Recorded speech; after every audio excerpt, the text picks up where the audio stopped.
What's up and welcome to My Point of View. I am your fat and opinionated host, and ever since I can remember, I've been a Green Bay Packers fan. Now don't get me wrong, I'm a Georgia boy, so the Falcons will always be my main squeeze.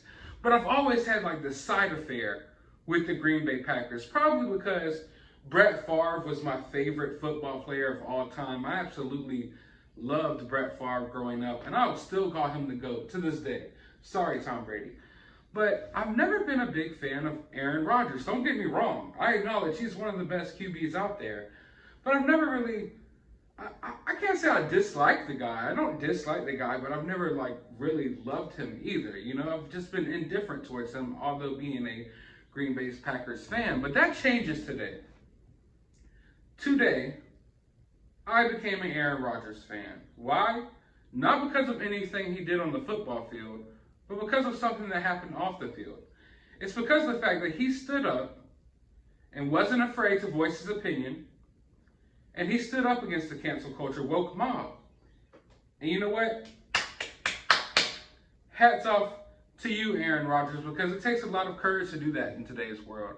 You know, a lot of people still don't want to acknowledge the fact that cancel culture exists. They try to call it accountability culture. You know, they try to use lame-ass phrases like that, when in reality, cancel culture is real and it's thriving harder than ever. All of us are in some ways victims of cancel culture.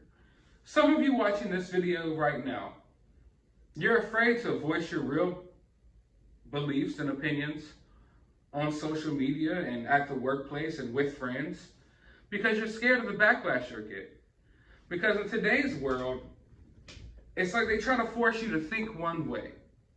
And if you go against the grain, they want to shun you. You know, this cancel culture woke mob is no different than the angry mobs from back in the day.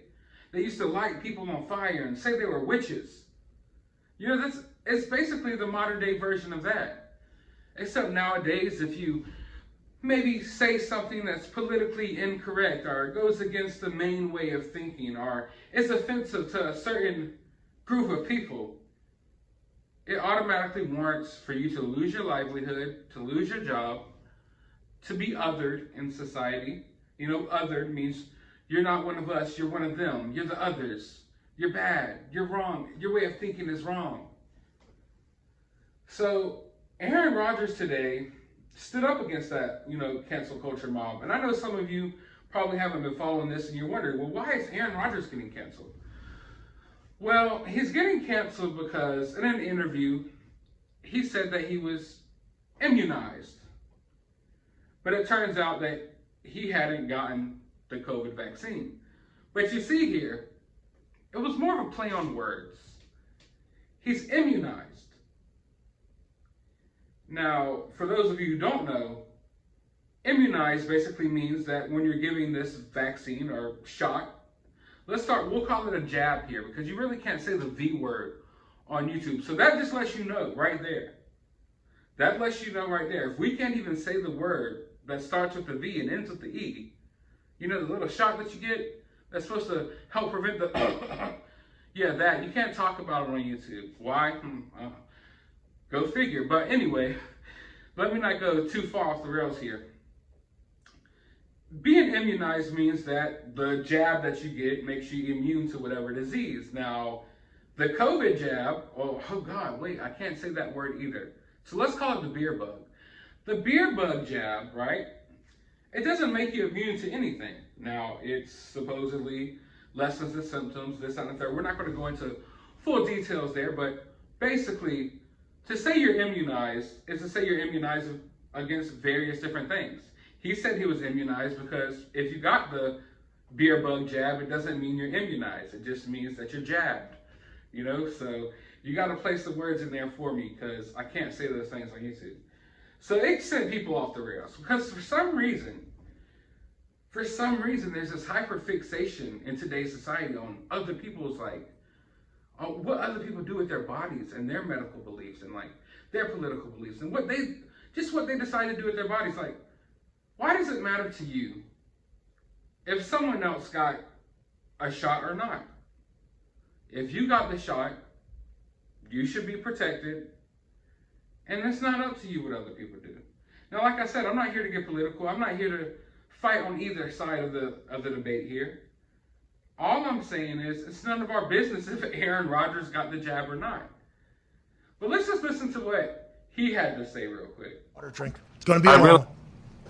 I realize I'm in the crosshairs of the woke mob right now. So before my final nail gets put in my cancel culture casket, I think I'd like to set the record straight on so many of the blatant lies that are out there about myself right now. And I appreciate the opportunity to tell my side of the story on here. First of all, I didn't lie in the initial press conference. During that time, it was a very, witch hunt that was going on across the league, where everybody in the media was so concerned about who was vaccinated and who wasn't, and what that meant, and who was being selfish, and who would talk about it, and what it meant if they said it's a personal decision. They shouldn't have to disclose their own medical information and whatnot. And at the time, my plan was to say that I've been immunized. It wasn't some sort of ruse or lie. It was the truth. And I'll get into the whole immunization in a second. But had there been a follow-up to my statement that I've been immunized, I would have responded with this. I would have said, look, I'm not, some sort of anti-vax flat earther. I am somebody who's a critical thinker. You guys know me. I march to the beat of my own drum. I believe strongly in bodily autonomy and the ability to make choices for your body, not to have to acquiesce to some woke culture or crazed, group of individuals who say you have to do something. Health is not a one-size-fits-all for everybody. And for me, it involves... And as you can see there, he said that the NFL was fully aware of this. So it's not like he pulled the wool over the NFL's eyes and he had them thinking that he had the jab and all this. No, they knew. So basically, people are just mad that Aaron Rodgers didn't tell them whether or not he had gotten jabbed or not. That's why people are freaking out. That's where we're at now. Oh, you didn't tell me if you got the beer bug jab or not? You deserve to be fired from the Green Bay Packers. You should never play football again. You're a bad, horrible person. You deserve to die. That's where we're at here. Literally. If you say anything against this jab, people will say, you deserve to die. You should die.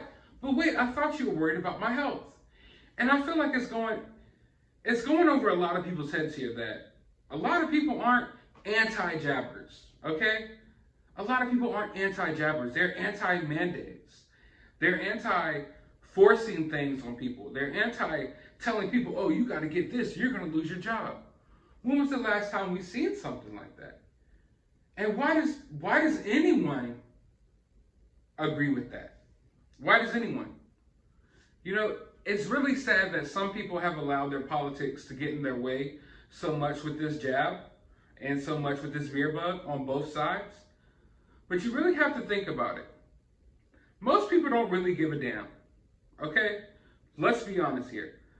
Most people don't give a damn about this jab and other people's jab status, okay? They just care about politically dunking on other people. That's what this has turned into. A lot of it's turned into politically dunking on other people. Because let's not forget that the side that is so for these jabs and these jab mandates were just saying that they didn't want the jab and they were against the jab when there was another president in office. I think that's very important to remember here. And you're not going to sit here and virtue signal to me and try to convince me that all of a sudden, all these people around the world just suddenly became so invested in everyone else's health. While there's other health crises going on 24/7, all of a sudden everyone cares so much that you get this jab and you wear this mask. No, please don't come at me with that BS. Just do not. When's the last time you saw people getting selfies while getting a flu shot? When's the last time you saw someone, oh, well, I gotta go, get some cancer treatment today. Let me take pictures of it. Never. People have turned this jab into their whole personality. Their whole existence is based around this jab. You look on their Twitter profiles, and instead of naming their interest and where they're from, it's just that, oh, I got the jab. You know, like, I get it. And I'm not saying that you should or you shouldn't get the jab. I'm not pro-jab, anti-jab. I'm pro letting people do what the hell they want to do. Different strokes for different folks. It takes different strokes to rule the world. Have y'all never seen the goddamn TV show? But let's listen to a few more things that Aaron Rodgers had to say. Was what was best for me. It was not, again, something that the league didn't know about. The league was fully aware of it upon my return to the Packers, and it was at that point that I petitioned them to accept my immunization status as under their vaccination protocol. Now, at the time, they had only had the big three was what they're going to do, and if you weren't in the vaccinated category, you were in a different category, which involved some draconian measures and protocols that you would have to adhere to, which in my opinion were not based on science. Were more based in a shame-based environment to try and get as many guys to get vaccinated as possible so that the league looks better to the rest of the world. That was the focus of these, protocols, which I'll get into. Well, Aaron Rodgers, I can 100% confirm that a lot of Americans feel the exact same way as you do. A lot of us view these rules and regulations as draconian. A lot of us view this as not necessary. Don't get me wrong, I'm not saying that none of these measures should have been put into place, and that's a debate for another day. But I feel like a lot of us feel the sense that there's a little bit too much going on here, and that it's all not just about people's health. It's about something else. What that something else is, that's a discussion for another day. But I want to hear your thoughts and your opinions about this down in the comments below. While you're down there, hit that thumbs up button, hit that subscribe button, ring that notification bell, and as always, remember to remain opinionated.